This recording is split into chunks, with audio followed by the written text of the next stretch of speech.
नमस्ते दोस्तों। तो आज हम किसी कॉलेज का ना रिव्यू वीडियो बनाने आए हैं ना कोई और चीज़। आज हम बात करने आए हैं अपने डाटा के प्राइवेसी के बारे में।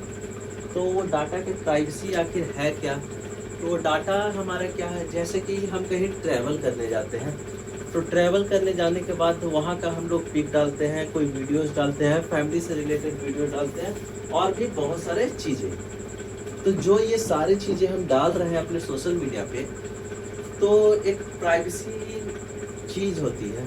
इसका मतलब होता है कि हम अपने बारे में जो पर्सनल चीज़ें हैं वो हम किसी और के साथ शेयर नहीं करें। तो क्या हम जब घूमने जा रहे हैं, अपना लोकेशन शेयर कर रहे हैं, तो वो चीज़ें हमारी प्राइवेसी रह रही है कि नहीं? तो आज हमारा टॉपिक है digital privacy and data security के बारे में। डिजिटल मीन्स जो इंटरनेट सर्वर से रिलेटेड होगा वो प्राइवेसी। तो आखिरकार वो प्राइवेसी है क्या? तो प्राइवेसी कुछ और नहीं, जो हमारे पिक्स हैं। आजकल देखते हैं कि कोई भी एक न्यू स्टाइल या कुछ न्यू क्रिएशन आता है, जैसे चैट जीपीटी से एक फ़ोटो बनाने का, मैं यहाँ पे किसी नाम का यूज़ कर रहा हूँ तो वो उसको डिफेमेशन के लिए नहीं है। चैट जीपीटी से एक गिबली आर्ट बनाने का चला था कुछ टाइम के लिए, बहुत ही फेमस चला कि गिबली आर्ट, सब गिबली आर्ट बना रहे थे। मैं भी बनाया, आपने भी बनाया और आपके बहन भी बनाए होंगे, आपके भाई लोग भी बनाए होंगे, बहुत सारे फैमिली के हर मेंबर बना रहे थे, जिनके भी डाटा से रिलेटेड, मतलब उनका कुछ भी इंटरनेट से रिलेटेड अगर नॉलेज है, इंफॉर्मेशन है, तो वो बना रहे थे। तो मैं ये कहना चाह रहा हूँ कि जो हम गिबली आर्ट बना रहे हैं तो हम अपना फोटो तो चैट जीपीटी को दे रहे हैं या कोई भी अदर प्लेटफॉर्म को दे रहे हैं, गूगल्स वगैरह किसी को भी। तो जब हम दे रहे हैं तो क्या वो फोटो, पार्टिकुलर फोटो हमारा सिक्योर है? तो इसी से रिलेटेड आज हम इस वीडियो में बात करने जा रहे हैं। तो स्वागत है आप सभी को एक नए इंटरेस्टिंग वीडियो में। तो आइए हम हर पॉइंट को कैटर करते हैं। तो सबसे पहले व्हाट इज डिजिटल प्राइवेसी, ठीक है। सबसे पहले ये जानना जरूरी है कि डिजिटल प्राइवेसी होता क्या है। तो डिजिटल प्राइवेसी का सिंपल मतलब है कि अपने पर्सनल इंफॉर्मेशन को कहाँ सेंड आउट करना, इंटरनेट पे, सोशल मीडिया पे सेंड आउट करना, एक्सप्लोरेट करना। ये क्या चीज में आता है? डिजिटल प्राइवेसी में। बट क्या वो प्राइवेसी है हमारा?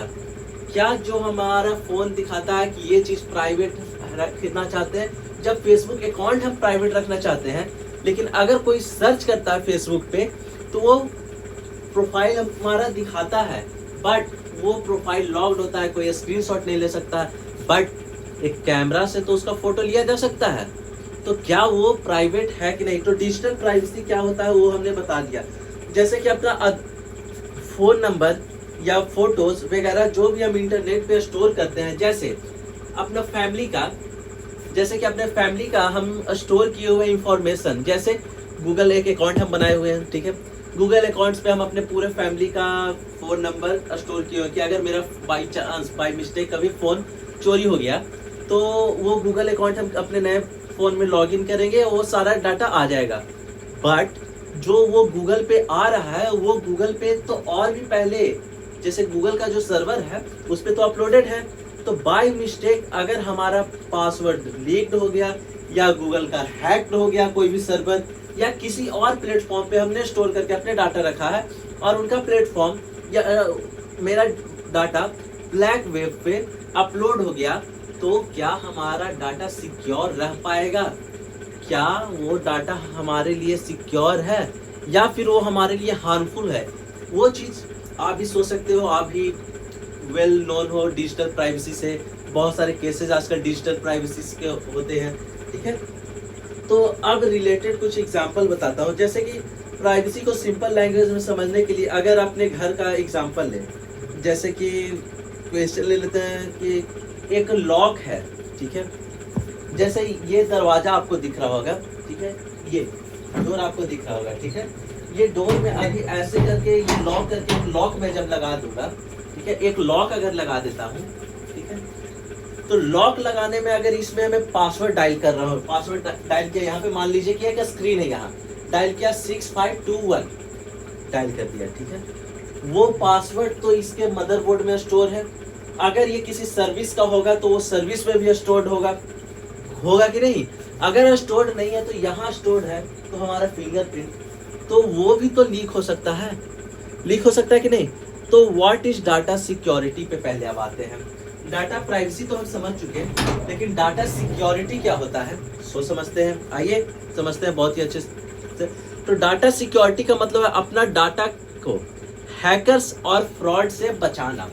मतलब जैसे हमने एक ताला चाबी होता है, ठीक है, एक ताला चाबी को हम एक बैग में रखे हुए हैं, जैसे इसी डोर को हमने लॉक किया, ठीक है, लॉक करने के बाद इसमें हमने लॉक लगा दिया, ठीक है, लॉक लगा करके और चाबी अपने हाथ में रखे हुए हैं।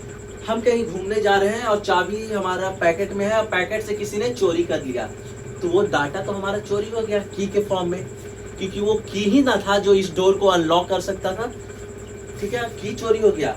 वो चोर को मेरा घर नहीं पता था, घर नहीं पता हमारे उस चोर को, बट जब हम आएंगे घर पे वापस तो हम तो इस डोर का लॉक तोड़ सकते हैं, हथौड़ी से, छेनी से, किसी भी टूल्स से, इंस्ट्रूमेंट से तोड़ सकते हैं। तो जब हम तोड़ सकते हैं इस लॉक को, तो अगला जो कोई चोर है या कोई और है वो लॉक तोड़ क्यों नहीं सकता है?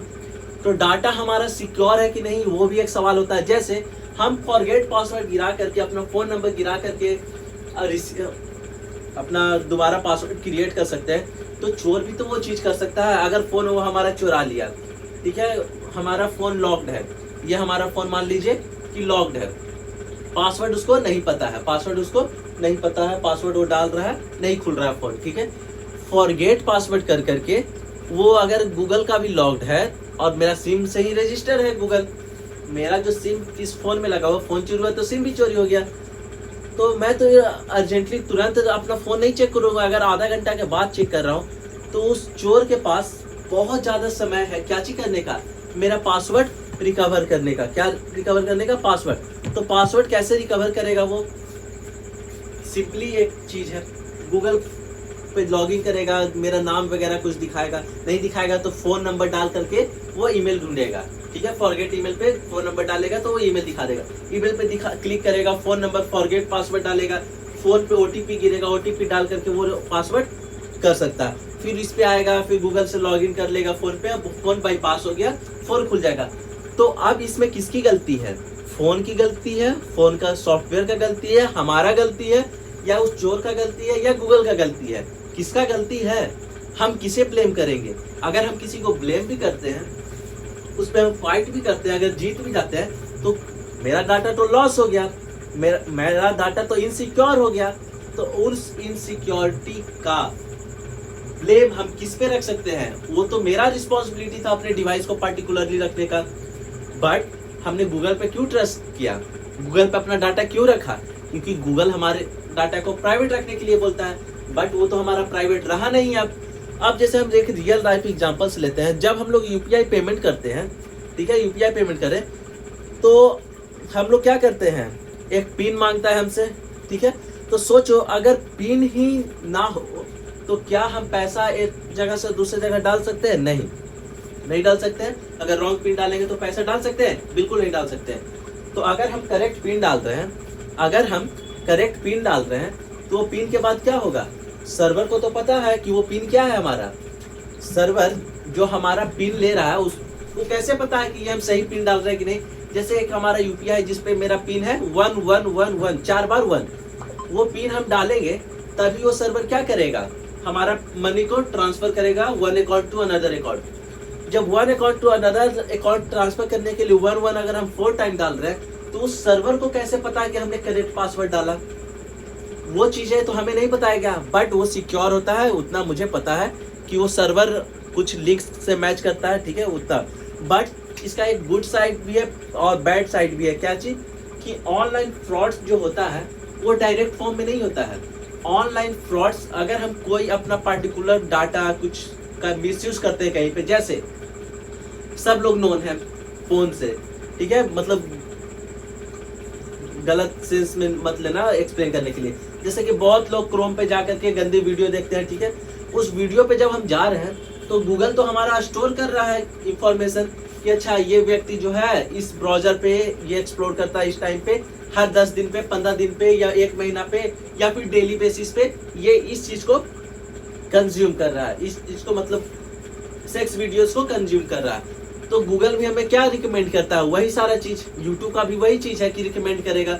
तो अगर हम किसी चीज का पार्टिकुलरली अगर अच्छे वे में यूज करें तो गूगल भी हमें बताएगा कि ये वे करोगे तो आपका फ्रॉड, कुछ अलर्ट वार्निंग्स अगर हमें आती है जैसे ओटीपी नहीं शेयर करना, तो हम लोग उसको अननोन कर देता है, चलो भाई ये सब चीज तो मैसेज आते रहता है, ये सब इतना कौन लेके चलता है। बट ये वीडियो इसी के लिए अवेयर के लिए है कि कोई भी मैसेज अगर जाता है, जैसे आरबीआई से ही मैसेज आता है कि इस चीज से बच के रहे, ये चीज से बच के रहे, बट हम लोग अननोन हो जाते हैं। जैसे कि मान लीजिए कि हम ब्राउजर पे गए, कोई थर्ड पार्टी ऐप है, जैसे कि मान लीजिए हम पढ़ाई कर रहे हैं पीडब्ल्यू का कोई हैक्ड है सॉफ्टवेयर और उस पर सारा चीज हम लोग को मिल रहा है, ठीक है, सारा चीज हम लोग को मिल रहा है, ठीक है, फिजिक्स वाला का सारा सोर्सेज हम लोग को फ्री में मिल रहा है, बट वो चीज तो गलत है ना, वो तो पीडब्ल्यू को भी लॉसेस दे रहा है। उस टाइम के लिए तो हमको लग रहा है कि बेनिफिट है, हमें 4000 का बैच नहीं खरीदना पड़ रहा है, हम फ्री में पढ़ लेंगे। बट उस साइट पे जिस पे हम विजिट कर रहे हैं, क्या कुछ टाइम के लिए तो वो साइट हमारे लिए ट्रस्टेड है, हमें बहुत अच्छा लग रहा है कि भाई हम फ्री में पढ़ ले रहे हैं, 5000 रुपया हम अपना बचा लिए पूरे साल का। बट सडनली अगर उस थर्ड पार्टी ऐप में कुछ चेंजेस कर दिया जाए तो हमें पता तो नहीं चलेगा, वो तो हमसे सारा एक्सेस ले लिया कि हाँ ये चीज एक्सेस 24 आवर पे की जनरेट करो, वो सारा चीज एक्सेस ले लिया। और अटेंडम एट एनी मूवमेंट वो हम पे साइबर अटैक कर दे। साइबर अटैक मतलब अपने आप उसका ओटीपी मांगने लगे, और तो हम लोग जानेंगे कि नहीं हम 1 महीना से यूज कर रहे हैं, ये ऐप अच्छा है, ओटीपी मांग रहा है तो कोई गलत बात नहीं मांग रहा है। बट अगर उसी से हमारा पैसा या इंफॉर्मेशन डार्क वेब पे अपलोड हो गया तो हम क्या करेंगे, फिर तो हमारा सारा चीज लीक हो गया। और जो भी चीज एक बार डार्क वेब पे चला जाता है, कितना भी आप मेहनत कर लो, वो डाटा इनसिक्योर ही रहता है। हाँ, कुछ टाइम के लिए उसको काम डाउन किया जा सकता है, जैसे किसी का एमएमएस वीडियो लीक हो गया तो कुछ टाइम के लिए उसको आईटी एक्ट के थ्रू उसको काम डाउन किया जा सकता है। बट कुछ लोग अगर उस वीडियोस को डाउनलोड कर लिए हैं फिर उसको री अपलोड करेंगे, डाउन तो रहेगा but WhatsApp to WhatsApp share हो गया, टेलीग्राम टू टेलीग्राम शेयर हो गया। तो मैं ये वीडियो बस इसलिए बना रहा हूँ to aware the peoples with respect of data privacy. तो अगर आप अपना डाटा प्राइवेट रखना चाहते हैं तो आप अपना अकाउंट प्राइवेट रखिए। कुछ प्रोफेशनल वे में आप अपना फोटोज वीडियोस अगर अपलोड कर रहे हैं फैमिली सर्कल में तो वो अच्छा है, ठीक है। जैसे चैट जीपीटी से यूज कर रहे हैं, हमें तो पता है कि अभी गिबली आर्ट में बहुत अच्छा है, बट अगर चैट जीपीटी को कोई हैक कर लिया और उससे आपका गलत वल्गरस पिक्चर बना दिया, अभी तो चैट जीपीटी नहीं बनाएगा, वो मुझे ही पता है, बट इन कमिंग फ्यूचर, ठीक है, कुछ ऐसा चीज हुआ तो आप क्या करोगे। तो इसके लिए हमें पहले से ही सिक्योर रहना चाहिए, पहले से ही अलर्ट रहना चाहिए। तो मिलते हैं एक नेक्स्ट इंटरेस्टिंग वीडियो में, इंफॉर्मिंग वीडियो में। अगर आपको वीडियो पसंद आया हो तो वीडियो को लाइक करें, चैनल पे पहली बार आए तो चैनल को सब्सक्राइब करें। मिलते हैं इसी तरह के इंटरेस्टिंग वीडियो में। Tata, bye bye, have a